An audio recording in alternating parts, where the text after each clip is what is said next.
Progress. I hate that. Progress. It should be progress. But anyway, this is one of my pet hatreds, which I'm working with. Okay.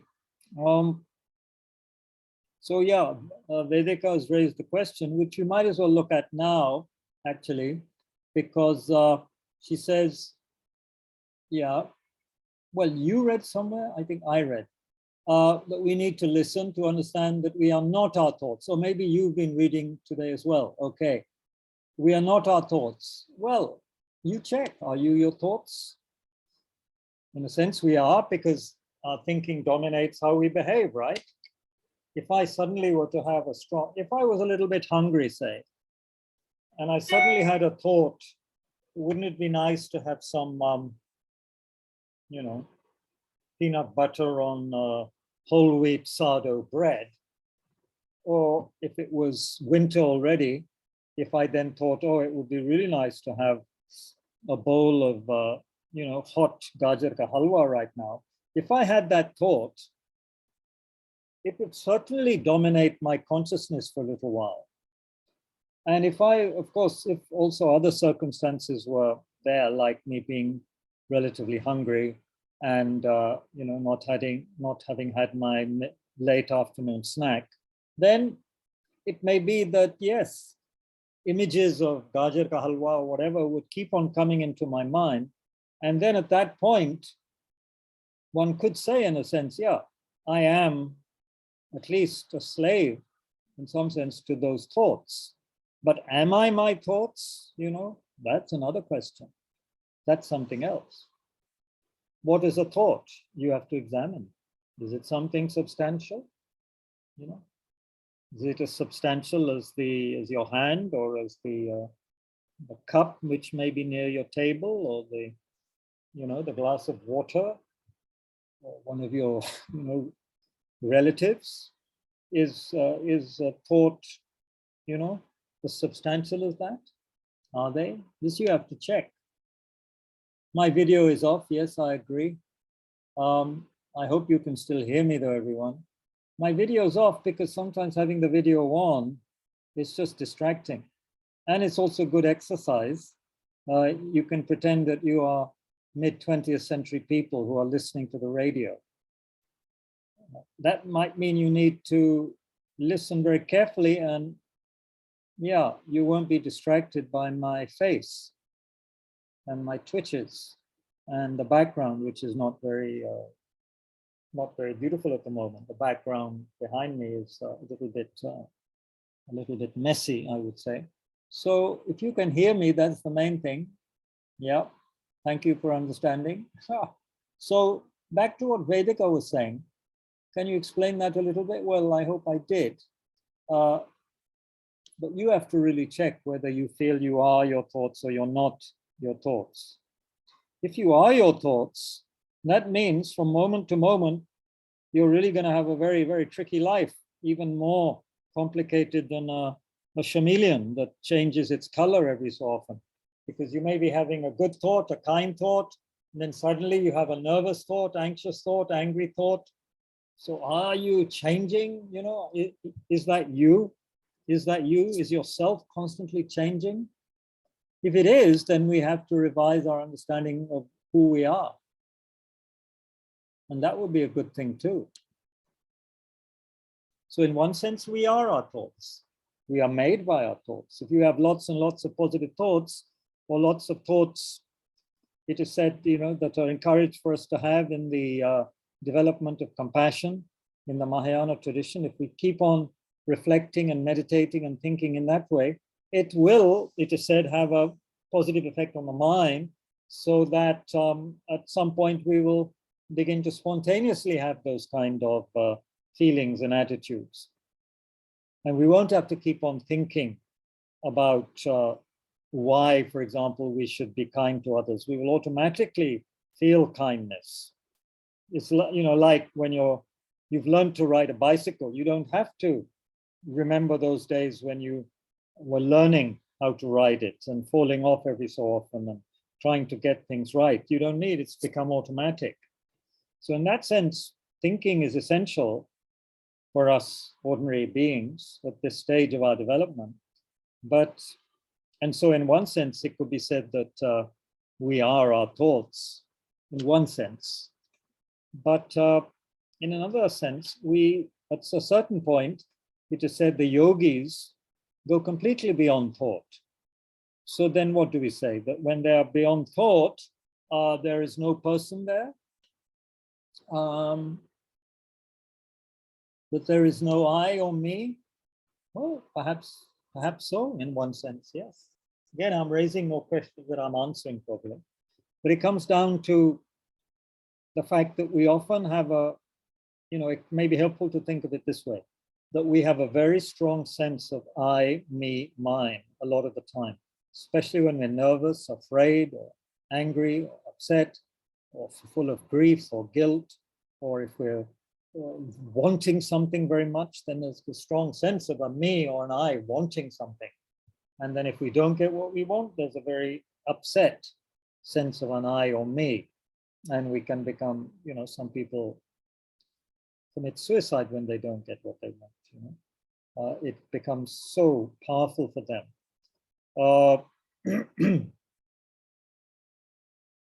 But now, when we're in a relatively, I hope, calm state and not in a state of intense anger or lust or full of deep regret right now in this moment, then you can allow a thought to come into your mind. I mean, do that now. Allow thoughts to come in your mind and then check, is that me? Am I my thoughts? Do that experiment right now. Allow some thoughts to come into your, or whatever, wherever, into your, whatever you call it, into your awareness.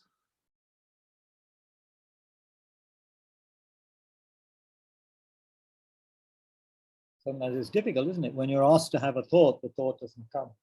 Anyway, that thought that you caused to arise in what we may call the space of our awareness or consciousness, what was it? However, this is another question. We'll go completely off track. Shantideva is not talking about these things right now in his first chapter. In his first chapter, he is addressing himself to our ordinary mind, as he is throughout the book, in a sense.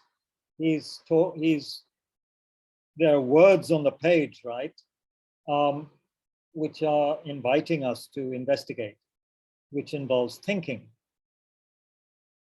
At a certain point, we may go into a state which is beyond thought. Fine, so long as it's not just a complete spacing out.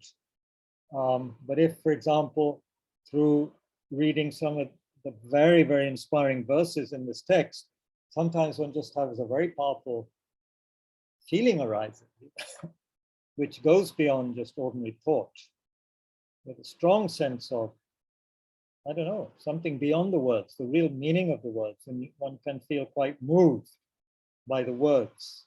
They have pointed you towards something else beyond them,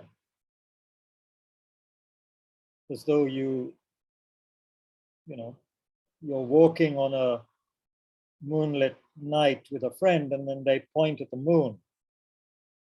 And first you see your friend pointing, and then you look at the moon, and somehow, because you're someone who is a computer addict or whatever, or your life depends on creating codes and this and that, and you're not someone who's been outside the house, especially on a moonlit night, for many, many years, maybe not since you were a child, and you look at this moon, this full moon maybe, and for a split second, there's some kind of inner sense of, wow,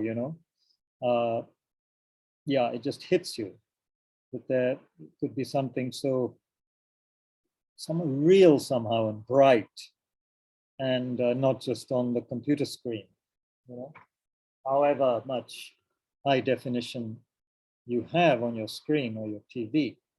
Seeing it outside after your friend pointed it to you somehow, and maybe it's not one of the heavily polluted nights, and you see very clearly, and there's, for a moment, there's no I or me,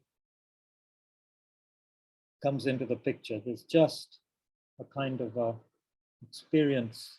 Again, these are words. There's just some kind of a, there is moon, you know. Anyway, that can come. So you can have a sense of wow, with sometimes with the words of this text, if we're really paying attention, and also if we've done some of the, if it's something that we've been familiar with, that can help. Yeah. Could be something unfamiliar, and therefore it has a strong effect on us. Anyway, so Shantideva has been saying that even the Buddhas, you know, when the Buddhas get together and have, well, however, you know, I don't know how the Buddhas get together. They don't know if they have tea parties together or what they do, but it seems like Buddhas do have some kind of communication between each other, and they can't find anything more powerful than this great compassionate mind of Bodhichitta to you know, help us develop and help us destroy the power of unwholesomeness, destroy the impurities in our mind. They can't find anything more powerful than that. They say the Buddhas who've contemplated, verse 7, for many eons have seen it to be beneficial, this mind of Bodhichitta, great compassion. For through that mind, by that mind, limitless beings will quickly attain a state of bliss, meaning state of awakening, enlightenment. So that's worth thinking about, you know, something that is praised so highly.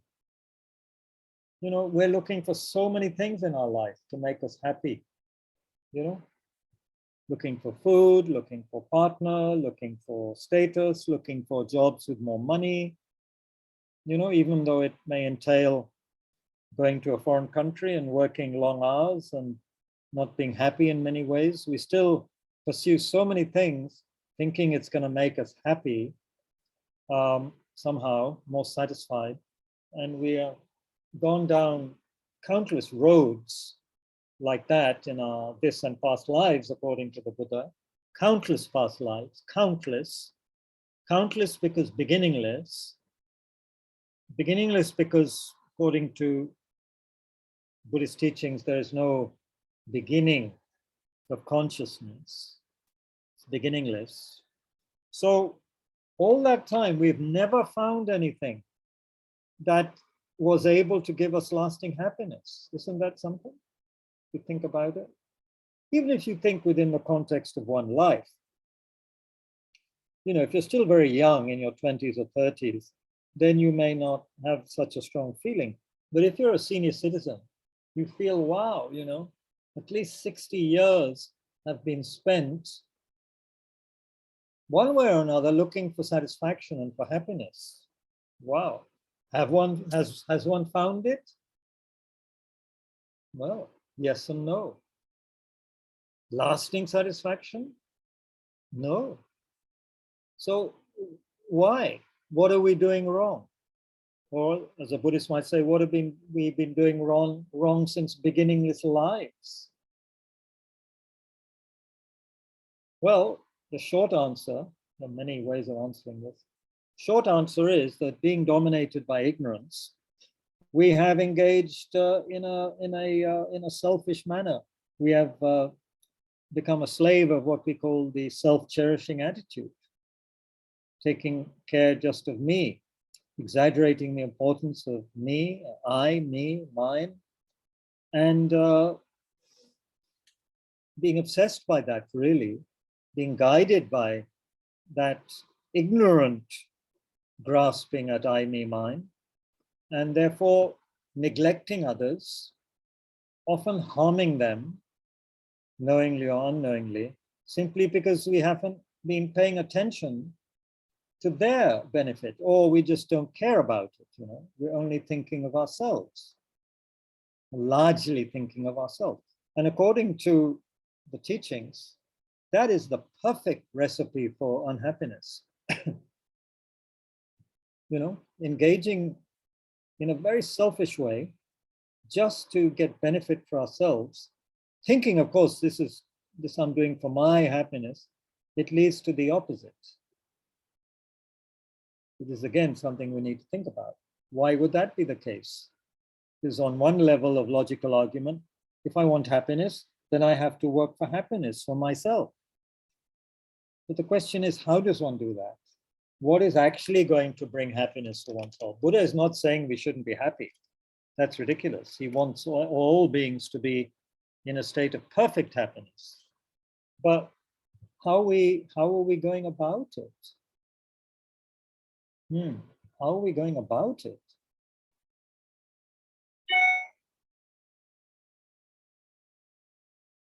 Just give you a quote from my own teacher, and then we can have some discussion. My own teacher, and it's repeated in different ways in many texts of the Mahayana tradition of Buddhism. He says that real happiness, asli khushi, real happiness in life starts when we begin to live our life for others. Real happiness in life starts when we live our life for others. In one way, it sounds, yeah, that makes sense. In another way, we may have doubts about that. We'll start thinking, well, if I don't take care of myself, then how will I be happy, etc., etc. But of course, it's not saying that you have to neglect yourself.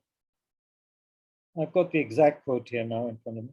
Real happiness and satisfaction start when you begin to live your life for others.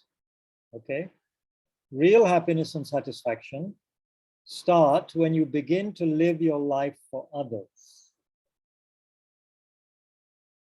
And he gives some very powerful and simple logic for why this should be the case. He says, when you're thinking only about yourself, how can I be happy? How can I be free from problems? At that point, there's no happiness in your mind, right? Only worry, fear, you see only problems. Your mind isn't relaxed. But in the next moment, he says, were you to change your object of concern from yourself to another person, even if it's just to one other person, he's saying suddenly it's like your mind is released, your heart is released from what he calls the chains, the ropes, the chains of caring only for oneself, self-cherishing. He's saying they are like chains around us. Because if we have that strongly, we can't relax when we're always worrying about ourselves. There's no space, there's no happiness, there's no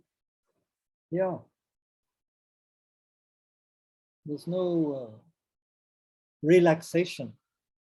Of course, nowadays, for us, relaxation, I don't know, it's not a dirty word, but I don't know how much modern people do relax. Maybe relaxation means for some young people just going to a party and freaking out, and just drinking lots of alcohol.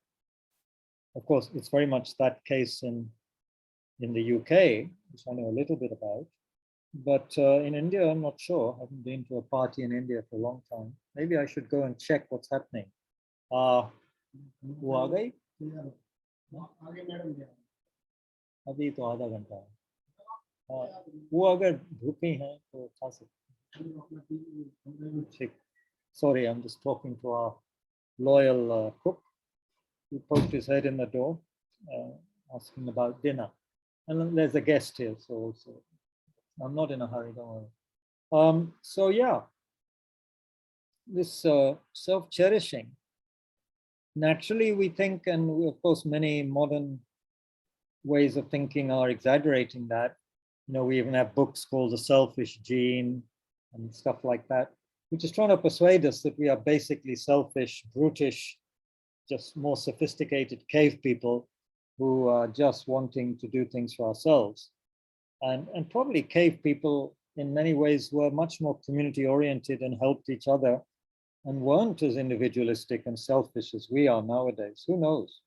Anyway, we have this image of dirty caveman and woman dressed in skins and bashing each other on the heads, but it probably wasn't quite like that. Anyway, so what do we think about this? Let me open this to discussion, and I will also allow myself to be seen. I will allow you folks to unmute yourselves or put your hand up first. You know how to put your hand up, right? You're all familiar with that. You can,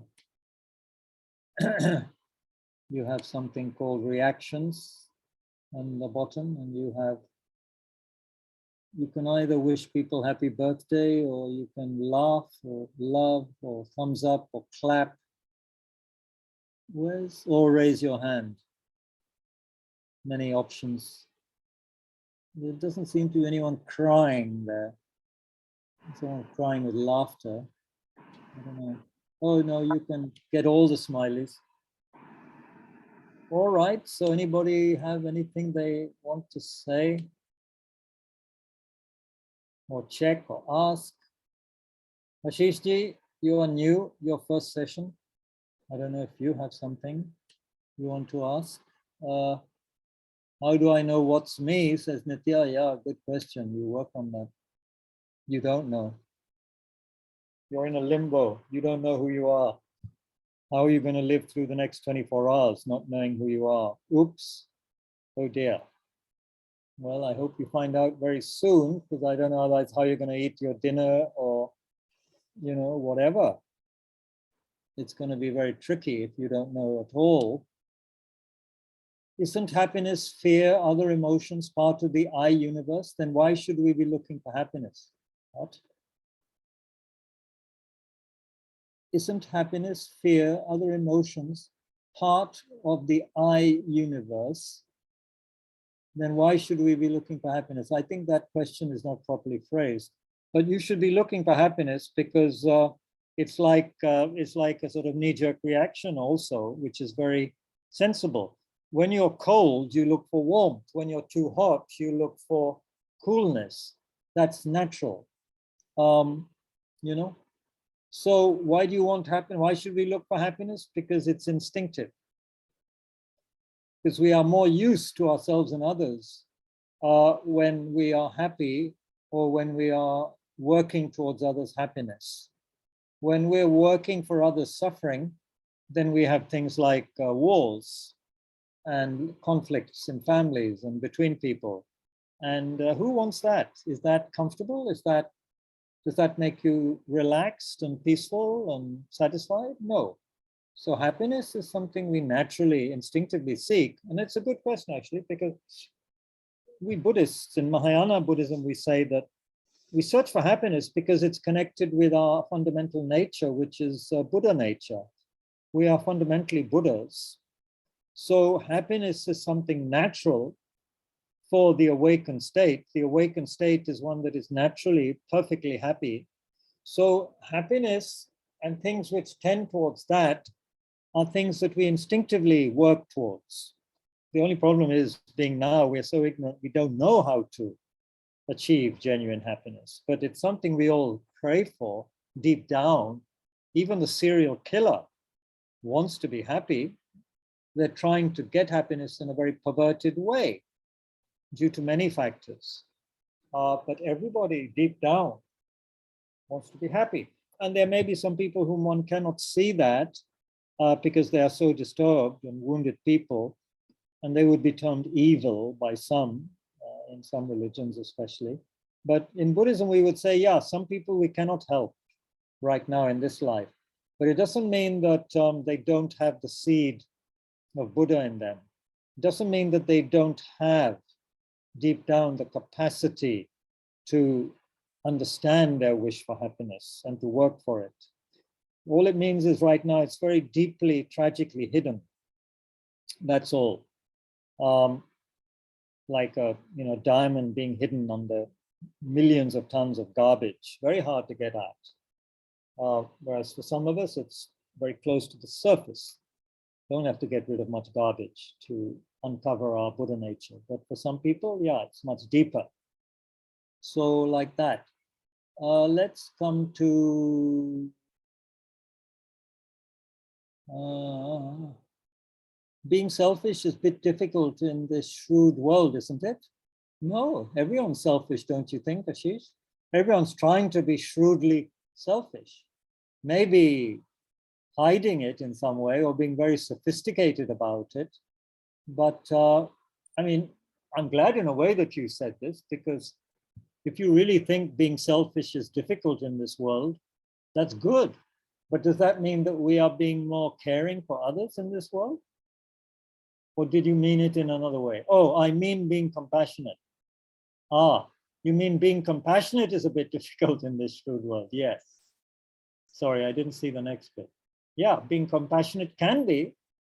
It can seem that way when we're not used to it and we haven't gone through the reasoning and we think that it's something ineffective and something which will cause us to be just, walked over by others, used by others.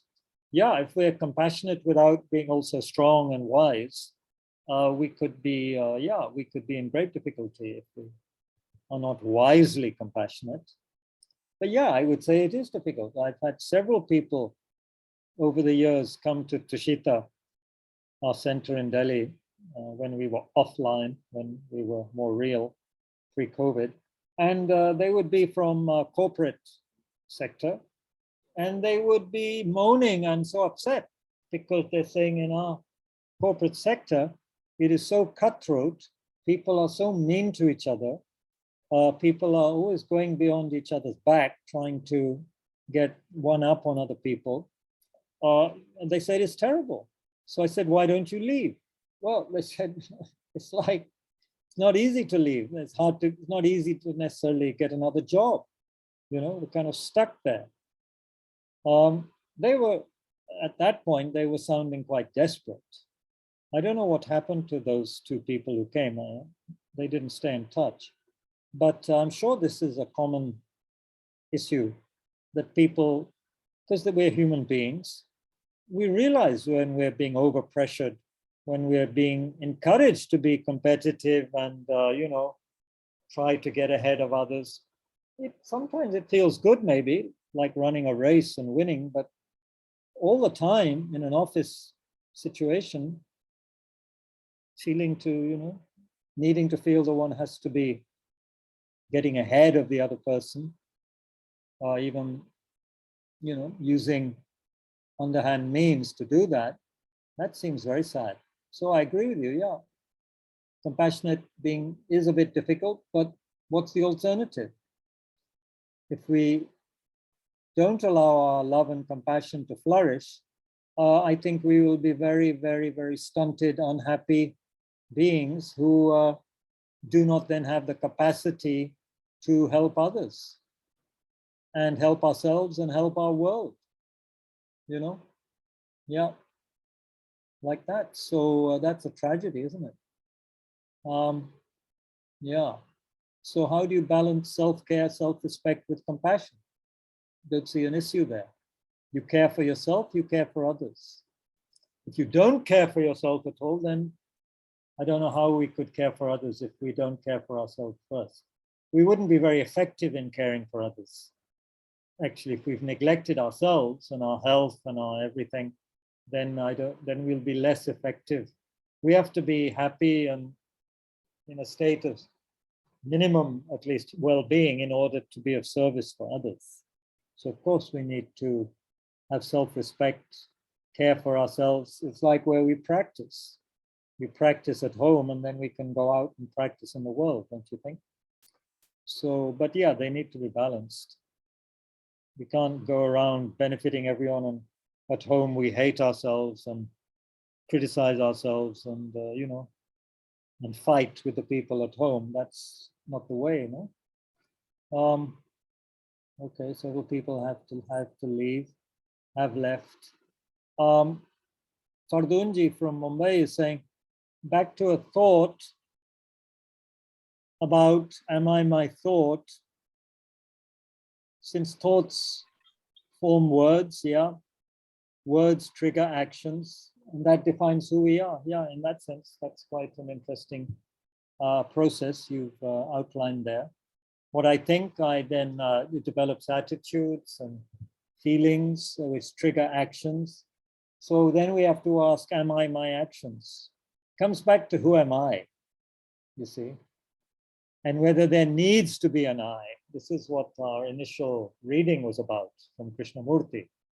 Who the hell am I? Do I need this I?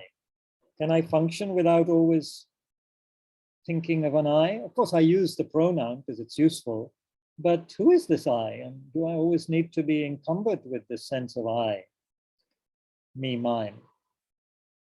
In a way, I do. If I were not skillful, or somehow, yeah, if I was very unskillful and hadn't, or had a certain imbalance, let's say, in my psyche, I might get this kind of sense. I can't remember what it's called scientifically or clinically, but people who think that, because I'm feeling something, the other person must be feeling it. If I'm hungry, then the person in front of me must be hungry. It's a kind of over sort of ignorant empathy, if you like, or some kind of fusion where you fused yourself with others in a way that is very ignorant, thinking that you are the other person. So therefore, what they are feeling, thinking is will be the same as what you are thinking and feeling. That, of course, is nonsense. To take that too far. Of course, if you're in a room with someone or you live with someone and you are perpetually depressed, then it's quite likely the other person will also get a bit depressed. But, and if you are happy and kind and so forth, it likely the other person may also be positively affected by that. But we have to be careful when we speak about going beyond I, me, mine. It doesn't mean that we are the other in some kind of, in certain ways. We have to be careful. Yeah. So defining who we are. Let's, okay, Fardun, you have to speak now. Who are you? And speak of some of the actions that you engage in which help you define who you are. And is that who you really are? What are you? Would you like to comment on this? Are you? No, you're there still. Your image is there. Are you there? Yeah, I'm here. I've got very low battery. So yeah, it's just there's many eyes, but how do we lose all of them? Because as we go on, all our actions develop different eyes, different me's. So it's like however much we try to empty out, there's always, the cup keeps filling up again. No? Perhaps then we realize, as I have on my wall, a calendar given me by Sujit, we are what is it? We are a drama. The world is a drama staged in a dream, right? So that's who we are. The whole samsara cycle. We have all these characters coming and going, whom we identify with, part of our psyche. So the world, this is a drama staged in a dreamlike state where we don't understand the real nature of things. We keep on solidifying things, thinking I am this, I am that, going up and down, sometimes very happy, sometimes, depressed or whatever it is, identifying with that like a good actor who has to convince the audience that, they are going through that particular emotion or this or that, or they are a goodie or they are a baddie, whatever. Yeah, and it's kind of like it's a little bit unreal. Would you say it's a little bit like a drama just playing out? It is. Yeah, it is surreal, but also keeps. I think as human beings, we keep changing the I as we go from say from classroom to commute to home to, even from home, from like with the family and on your own, the I keeps changing. Of course, from being an infant or a 5 or 6 year old holding your mom's hand to a father or mother in your own right, then of course there's a sense of that one's identity has changed. But one is now a father or mother, for example, and not a helpless child. But there's still an abiding sense of a me, isn't there? Yeah. There is No, I'm saying real even me. momentarily, like I'm saying from who you're outside the front door and who you're inside the front door, from who you're with the parent or the friend and to who you're with yourself. There's still Right. separate me's happening there, no? Separate me's. Yeah, this is something to think about too. And it relates to Vedika's question of what do we mean by emptiness? Of course, we're not here in a sense right now to go into that very deeply, but emptiness means there is no emptiness, and it's a very good question, it's good you've asked. Emptiness in simple terms means that what we take normally to be me is something very solid and which we feel to be very real and solid and somehow there in its own right, rather than just something we have labeled and something that is changing moment by moment. We have a sense of some kind of solid, permanent I or me that was there when we were young and it's there now. So that even though the circumstances of one's life have changed so much, still we feel there's that real person, real I, the real Kabir, who was also the real Kabir when he was 6 years old in London. And now he's 66 in Delhi and is still the real Kabir. There's still a sense of a real I, a solid person. So Buddhism is saying we need to look at that, deconstruct that. Another way, and I might as well mention it since it's always useful to remember this again and again. When I don't suppose any of us will remember, maybe some of us will, when we were first at school, maybe kindergarten, we were taught what the different letters of the alphabet looked like on the board. I remember I always had a problem with the letter E. I would have many, many lines there instead of just the top, middle, and bottom line, horizontal, and the vertical on the left. I would put many, many lines in there. So what is an E? What is an A? So A, you have one line, then another line, then you put a horizontal line. And if you go through that step by step, you have to say they're just lines. But by the time you put the horizontal line in, if we're educated people and know the Western alphabet, then we say that's an A. It looks like such a real A from the side of the object, inherently an A, no question about it. Whereas actually what we've done is we've put together a certain combination of factors and we call it an A. It is not an A from its own side. If there was that shape in sand somewhere 25 million years ago, or 60 million years ago, would a brontosaurus dinosaur coming up to it say, oh, there's the letter A? No way. There's no letter A before we have labeled it A and agreed that it's an A. Yeah, there's no way. A is something we have constructed. I is something we have constructed, and we believe it's something real from the side of the object. It's not. We have made it, and it's made of parts as well.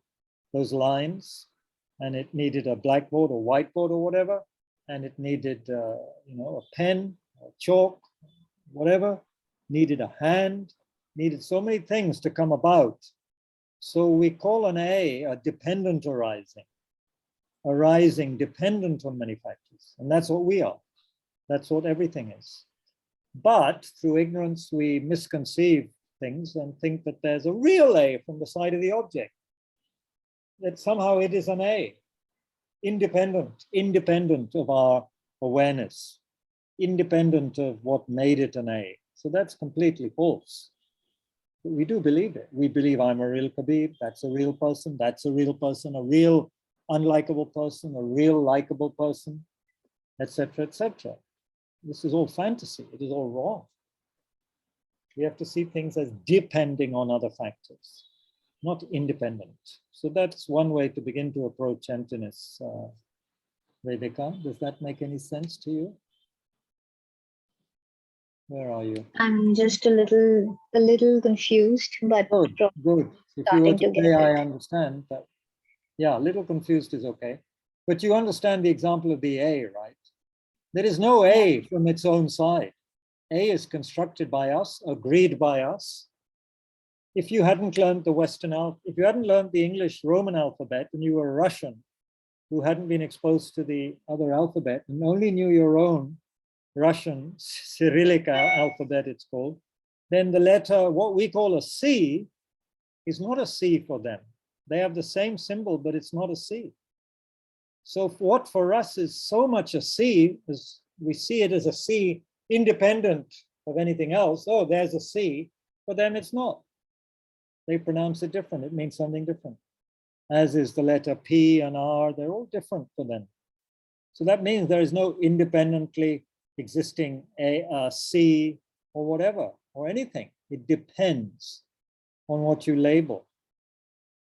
You know? Water for us is water. For a fish, it's not water, it's whatever, it's home, you know, it's what they live in, etc. Some, you know, would we want to eat what pigs eat and what others? For them, it's delicious food, and for us, we need gajar halwa and, you know, whatever we eat. So nothing is inherently existing from its own side. That is, in one way, how to briefly define emptiness.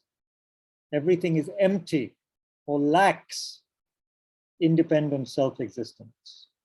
The letter A lacks an independent, solid, self-existent, inherent nature. It depends on causes, conditions, depends on parts, and depends very much on the consciousness that labels A. If no one in the world agrees that it's an A, then there are no more A's. Of course, language would be very difficult without A, wouldn't it? But, or the sound maybe we could do without X, okay? So let's say the world, you know, there was never an X. So then X came into being.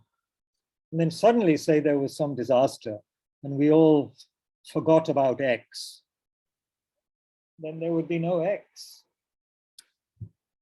And at a certain point, no language if we're all wiped out and back to microbes in the sea or whatever, then you know, there's absolutely no A's in the world, no B's, no C's, no Arsenal Football Club, nothing, you know?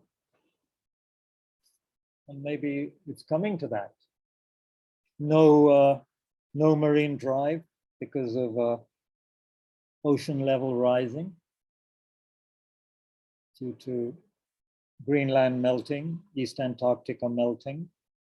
So then marine drive becomes something of the past, which then we go and explore underwater or high seas, you know, where one was having one's cutting chai is now, you know, something completely different. So yeah, emptiness, lack of independent self-nature. Let's go on a bit. Or anything else from this discussion of selfishness versus, the causes I'm referring to the hand, the chalk, in terms of the letter A, the board. You could take it back to the whole universe, which was the sunlight, which helped grow the food that I ate, which then caused me to pick up a chalk and put an A on the board, or, you know, whatever. All of those are causes. And the parts are the different lines that go to make up A, and the molecules and the atoms and so forth.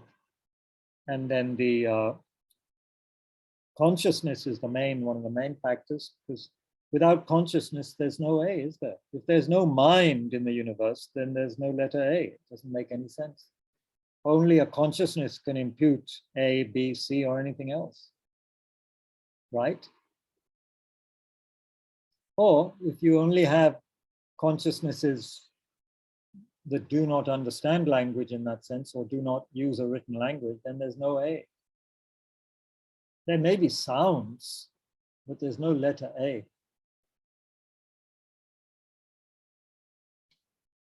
Yeah. So this basically means that I don't exist independently. It refers to that I am connected to everything else that caused into me coming into being, me coming into the picture, and how I'm connected to everything else in the universe, nature, animals, Yes. food, humans. Yeah, that's And okay. good way to look at it, because then you feel also responsible for the universe in some sense, you know, at least our own little corner of it, this beautiful planet, or at least your community, or, you know, people, you know, you feel responsible for something other than just me, you know, which is very small, very limited, full of fears and so on and so forth. But when we become more spacious, through having given up this attachment to I, me, mine, then, well, the people who seem to be that way are the happiest people I know. Because I guess it's like, yeah, when you have this, as my Lama said, if you feel, when can I be happy? When can I, blah, blah, blah, that's a state of restlessness and unease and fear, non-relaxation. Whereas when we let go of I, me, mine, those are the most relaxed, spacious moments we will ever have in our life. And if we keep on trying to attain those states only through drugs and, you know, alcohol and stuff, then that's a pity. We're also destroying ourselves at the same time.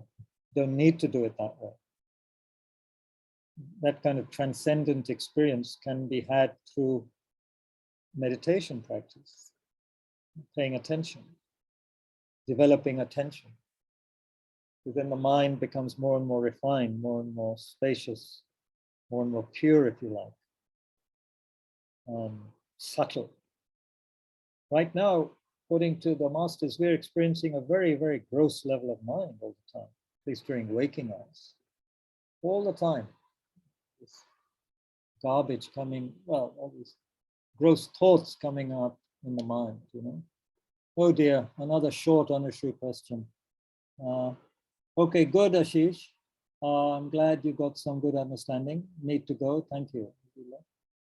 What do you say about, everyone please read in the chat Anushree's question.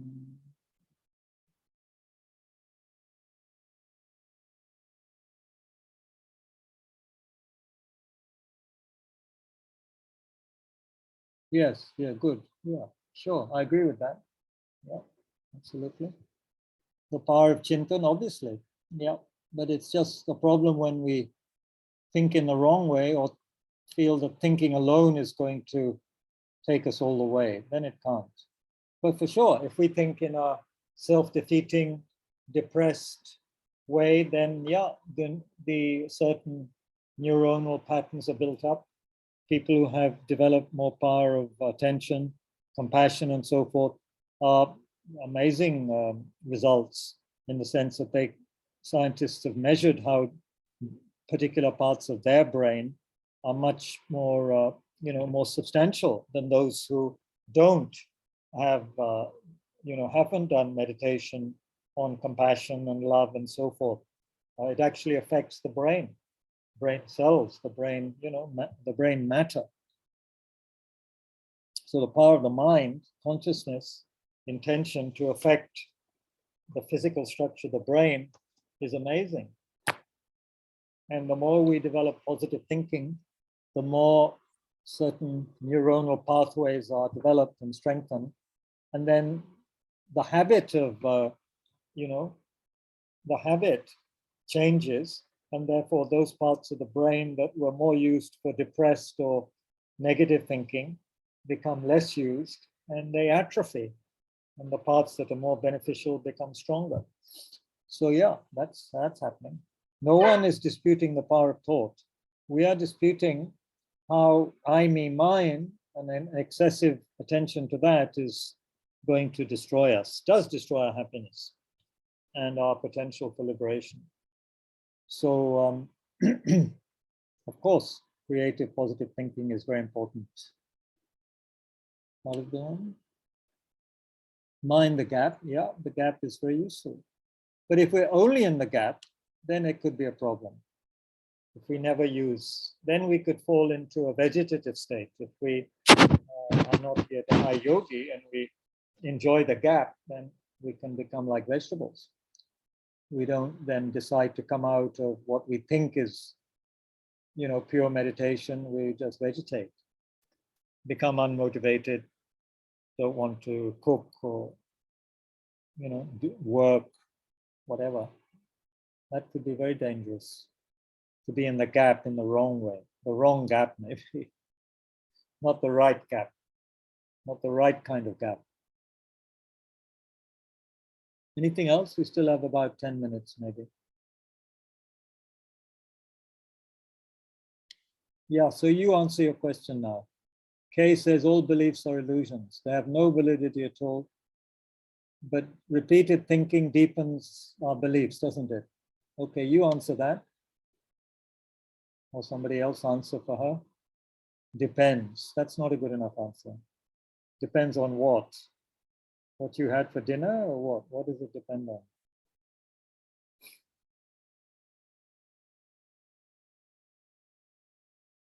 Noble silence. You see? People want me to do all the work. Not fair. Jagmohanji, do you think too much? It seems like I don't think. But in this particular case, I think thinking about something again and again does sometimes help see the real meaning of what has happened or what the other person is saying or what is written. At first reading, you may not grasp the full meaning of it, but it's like doing meditation. You read and you meditate over it, and you see the depth of it. Yeah, I think, as we are told, listening, reflecting, meditating. The listening and reflecting parts are where critical thinking come in very deeply. But the meditation takes it deeper, and we go to another level, if you like. But if we hadn't done the study and the reflecting, then the meditation can't happen. Doesn't happen. So critical thinking is an essential foundation. But yeah, we have to know what its limits are. And it should be creative, critical thinking, not just repetitive, ignorant thinking, perhaps. The more we're aware and attentive, it seems, the more we can engage in the right kind of thinking. Yesterday, you meditated for 6 hours, very deeply. You were in a no-thought state. I lost your consciousness. After that, in my daily routine, thoughts started coming. How can I be in meditative state all day? Well, I don't encourage you to be in that kind of meditative state all day, unless you are really a yogi. I don't know. But being in a meditative state all day just means that you will, what is useful is to be aware all the time of what's happening. So, am I thinking? Am I paying attention to what I'm doing? Am I being, careful and considerate for, in terms of other people when I'm interacting with them? That would be a state of a good sort of meditative state to be in. But if you mean by meditation beyond thoughts, that's only one kind of meditation, not the only one. And if you are in it for 6 hours, I wonder what kind of meditation it actually was. How did you learn to be in meditation for 6 hours without thoughts? I wonder. Bilal,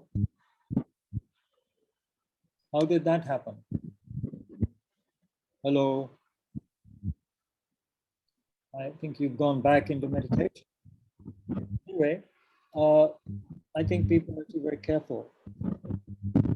Meditating for more than a year. Well, be careful. If you don't have a teacher, proper teacher, not someone like me, but a really realized qualified teacher, then you could be doing something very wrong, in the sense that what you're doing may not be helping you very much. Well, breathing meditation without thought for 6 hours, that's very unusual. I suspect you probably weren't aware all the time, so maybe you were having a lot of thoughts, but I don't know. My recommendation is don't do 6 hours a day without proper having, proper instruction. Go on a course and get proper instruction from a qualified teacher, and then you meditate. That's my humble advice. Otherwise, you could be just, not, it could lead to more kind of dullness and misunderstanding of the whole path. One friend of mine whom I knew, he'd done a lot of meditation, and he taught it also, until he then, through deep discussions and being helped by a very, very qualified Lama, he realized that how he'd been meditating for many years was just not effective. It was a wrong kind of meditation. He had misunderstood how to meditate. And so he felt a lot of regret, because he'd spent 6 or 7 years in misunderstanding certain kind of meditation and engaging in it wrongly, which hadn't really helped his mind. So I'll just request you to be careful. Quantity is not necessarily quality. Better to meditate properly for 2 minutes than in the wrong way for 6 hours. Hope I don't sound too depressing for you, but yeah, be careful. The mind is very powerful. It can go powerfully wrong and powerfully right. Okay, let's end there. Let's dedicate. That's a very important part, to dedicate. So what we've done together shouldn't have just been for ego or, for time pass or to escape from something, although all these things are possible. I'm not criticizing them. But if we can dedicate, at least for this session, to have enabled us to be more peaceful and happy, at least in the future, so that we can be of benefit to others, benefit to ourselves, so that thought and action can be synchronized, so that we don't become hypocrites who say one thing and do another. That's a big problem everywhere, and especially in spirituality. May we not become people who only read the words, but don't understand the meaning and don't get to meditate on it. So may we engage in listening, reflecting, and meditating as recommended in the teachings by all the teachers, by all the authentic texts. May the authentic teachings remain for a long time, and may we connect with them again and again, life to life, and authentic teachers. May they have long and healthy lives and continue to guide us. This is important. Without proper guides, we are lost, just as in the ordinary world. If we don't have a proper guide in a terrain that we are unfamiliar with, then we get lost. It's one thing to be in the metro where it's not that difficult to know where to go and how to go, but if you're in a forest or a place where you've never been before, with no signposts, then you need a good guide who knows the area. So very much so with the mind. spiritual path, we need proper guides. Otherwise, we can go very badly wrong. Some need guides more than others, obviously, but most of us need some kind of guide. So may we find those guides and respect them and follow them correctly.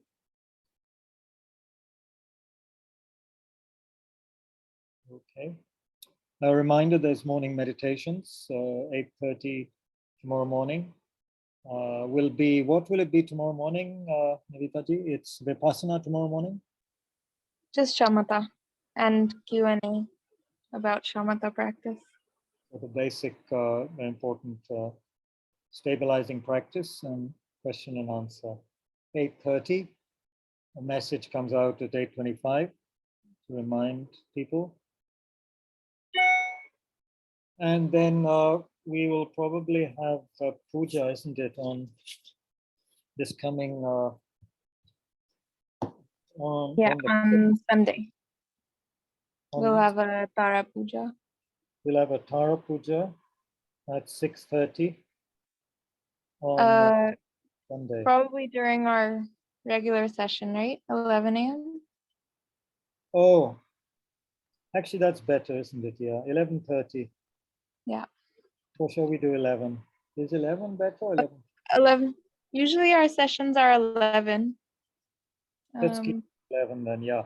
So 11 o'clock on Sunday morning, we'll have Tara Puja after a long time. And then it was the 10th, wasn't it? On the 10th, which is a Saturday, what time do you suggest we do the Medicine Buddha Puja then? We can discuss Kabirji, but maybe 11 a.m. also. Yeah, we'll check. Saturday, hopefully, if people have more time in the morning. We'll see. Yeah. Okay, thank you everybody very, very much. Thank you, Kabirji. I'll see some of you. Thank you. Okay, thank you. Thank you, Jagmohan. Thank you. Thank you, Ji. Thank you, Kabir. Thank you, everybody. Mumbai Walas, everyone.